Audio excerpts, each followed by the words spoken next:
henna cone onto this part of your hand, and then you curl your fingers and you rest the henna cone like this. Then you want to get your thumb to stabilize the whole thing. Sort of ease into it, because you don't want to do this. You do not want to hold it like this. You want this grip instead, something that's more relaxed. So you're going to try to squeeze it from here, and then from here, and then here.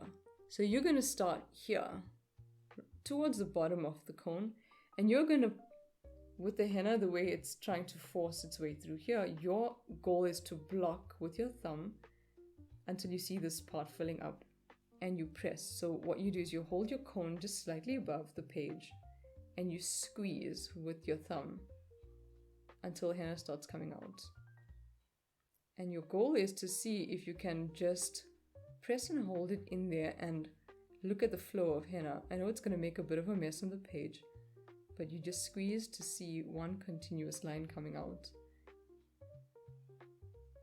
And then you gauge, is this comfortable for you? How is your thumb feeling? You check in with your thumb and you say, okay, is there any stress or strain?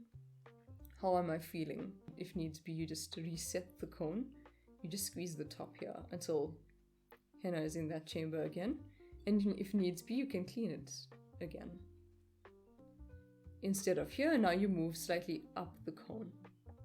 Maybe you try the middle. You lift your arm above the page and you try here where you get that airlock,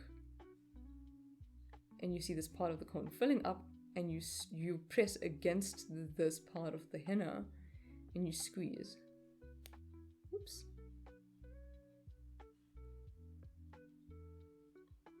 Okay, cool.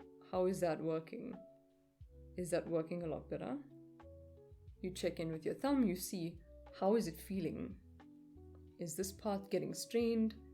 Is the underside getting strained? So then you check in with yourself. Then you try this part, you squeeze again. Clean the tip of the cone. And then you try the top and you squeeze.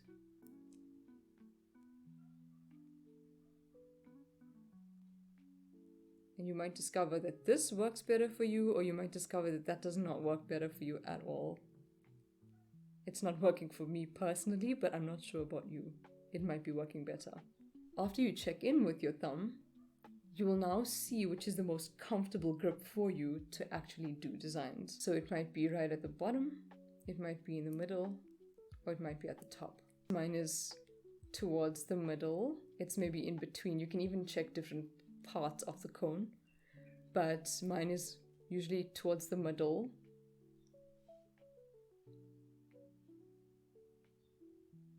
And that is your Goldilocks zone.